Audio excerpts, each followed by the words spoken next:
പെട്ടെന്ന് അച്ഛൻ കയറി വന്നു. ആ മോനെ, അച്ഛൻ എവിടെ പോയിരുന്നു? മുകളിൽ ഇരിക്കുമായിരുന്നോ? അതെ മോനെ. അച്ഛൻ വേറെ എന്ത് ചെയ്യാനാ? എൻ്റെ ജീവനല്ലേ ആ കിടക്കുന്നത്.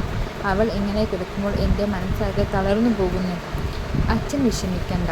എൻ്റെ അമ്മയെ ഈ രീതിയിലാക്കിയവനെ ഞാൻ ഒരിക്കലും വെറുതെ വിടില്ല. എൻ്റെ കയ്യിൽ കിട്ടും അവന്. അന്ന് തുടങ്ങും അവൻ്റെ കഷ്ടകാലം.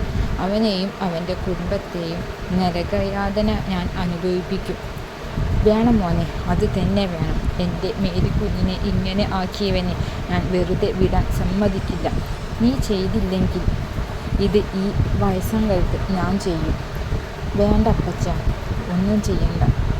ഞാൻ തന്നെ ചെയ്തു കൊള്ളാം എല്ലാം. അല്ല മോനെ, നിനക്കിന്ന് ഓഫീസിൽ പോകാനില്ലേ? സമയം കളയാതെ പോയിക്കോ. ശരി അച്ഛ. പിന്നെ മോനെ, എബിനെയും ഒന്ന് ശ്രദ്ധിക്കണം. വഷളാവുന്നുണ്ടോ എന്ന് എനിക്കൊരു സംശയം. എപ്പോൾ തോന്നുന്ന നേരത്തെ വരവും പോക്കും എല്ലാം. പണ്ടൊക്കെ മേരിക്കുഞ്ഞ് ഉണ്ടായിരിക്കുമ്പോൾ എനിക്ക് ഇതൊന്നും ശ്രദ്ധിക്കേണ്ട കാര്യം ഇല്ലായിരുന്നു. പക്ഷേ ഇപ്പോൾ അതല്ലല്ലോ അവസ്ഥ. അവന് അമ്മയില്ലാത്തതിൻ്റെ ദോഷങ്ങൾ അല്ലാതെ ബാക്കി എല്ലാം ബാധിക്കുന്നുണ്ടെന്ന് എനിക്ക് തോന്നുന്നു. ശരി അപ്പച്ച, ഞാൻ ശ്രദ്ധിച്ചോളാം. എബിൻ അമ്മയുടെ റൂമിൽ നിന്നും നേരെ ഇറങ്ങിപ്പോയത് എബിൻ്റെ റൂമിലേക്കായിരുന്നു. എബി വാതിൽ പുറത്തു നിന്നും ലോക്ക് ചെയ്തിട്ടുണ്ടായിരുന്നു.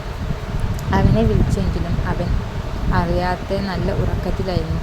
എബി എബി 2-3 പ്രാവശ്യം കൂടി വിളിച്ചതും ഉറക്കച്ചവടത്തോടെ എബിൻ വന്ന് വാതിൽ തുറന്നു. മുമ്പിൽ തൻ്റെ ചേട്ടനെ കണ്ട് അബി ഒന്ന് പരിങ്ങി. എന്താടാ, എന്നെ കണ്ടപ്പോൾ ഒരു പരിങ്ങല്? ഏയ് ഒന്നുമില്ല ചേട്ടായി, ഞാൻ ഉറക്കമായിരുന്നു, അതാ. വാതിലടഞ്ഞു നിൽക്കുന്നവനെ തള്ളി മാറ്റി എബിൻ അകത്തേക്ക് കയറി. നീ ഇന്നലെ എപ്പോഴാണ് എത്തിയത്? ടേബിളിലുണ്ടായിരുന്ന ഒരു പുസ്തകമെടുത്ത് വെറുതെ അതിലേക്ക് നോക്കുന്നത് പോലെ അവനോട് ചോദിച്ചു. രാത്രി 10 മണിയായി കഴിഞ്ഞിട്ടുണ്ടാവും ചേട്ടായി.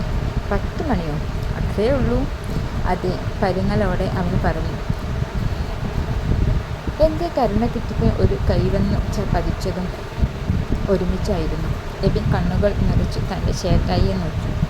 നീ എന്നോട് നുണയും പറയാൻ തുടങ്ങിയോ? എല്ലടാ, ഞാൻ നിന്നെ എന്ത് പൊന്നു പോലെയാണ് നോക്കുന്നത് നിനക്കറിയും. ഞാൻ വന്നത് തന്നെ 12 മണിക്കാണ്. അപ്പോൾ പോലും നീ വീട്ടിൽ കയറിയിട്ടില്ല. എന്നിട്ട് നീ എന്നോട് പറയുക നീ 10 മണിക്ക് കയറിയെന്ന്. നീ എന്നെക്കുറിച്ച് എന്താ കരുതിയിരിക്കുന്നത്? ഞാൻ ഒന്നും അറിയുന്നില്ല, കേൾക്കുന്നില്ല എന്നൊക്കെയാണോ? നിന്നെക്കുറിച്ച് എല്ലാ ഡീറ്റെയിൽസും എനിക്കറിയാം. പക്ഷെ നീ എൻ്റെ അനിയനല്ലേ.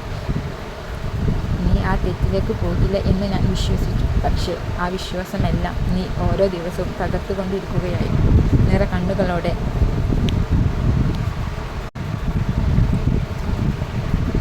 അവൻ പറഞ്ഞു. ചേട്ടായി, നീ ഒന്നും പറയണ്ട, എല്ലാം എനിക്കറിയാം. നീ ഇനിയും ഈ വഴിയാണ് പോകാൻ ഉദ്ദേശിക്കുന്നതെങ്കിൽ എനിക്ക് ക്ഷമിക്കാൻ കഴിയില്ല. ഇറങ്ങിപ്പോയിക്കോണം ഈ വീട്ടിൽ നിന്ന്. ചേട്ടായി. അതെ, ചേട്ടായി തന്നെയാണ്. ഇതിൽ നിനക്ക് സംശയം ഒന്നും വേണ്ട. എന്നാലും ചേട്ടായി ഇപ്പോൾ അടിച്ചു പൊടിക്കേണ്ട പ്രായമല്ലേ എൻ്റേത്. അപ്പോൾ എങ്ങനെയൊക്കെ നിയന്ത്രണത്തോടെ വെക്കാൻ എങ്ങനെ സാധിക്കും? അടിച്ചു പൊടിക്കേണ്ട പ്രായമാണ്. മദ്യവും മയക്കുമരുന്നുമൊക്കെ ആണ് ഈ പ്രായത്തിൽ അറിയാതെ വരുന്ന തെറ്റുകൾ. അത് ചേട്ടായി അറിയാതെ? എന്തറിയാതെ? മയക്കുമരുന്നും മദ്യവുമൊക്കെയാണോ അറിയാതെ ഉപയോഗിക്കുന്നത്? അത് എന്താണെന്നും അതിൻ്റെ ദൂഷ്യഫലങ്ങൾ എന്താണെന്നും മനസ്സിലാക്കാനുള്ള ബുദ്ധി എൻ്റെ അനിയന് ഉണ്ടെന്നാണ് എനിക്കറിയാം. പിന്നെ എന്തിനാണ് നീ ഇങ്ങനെ നുണ പറയുന്നത്? ചേട്ടായി, അത് നീ ലഹരിക്ക് വേണ്ടിയല്ലേ ഇതെല്ലാം ഉപയോഗിക്കുന്നത്? അതെ.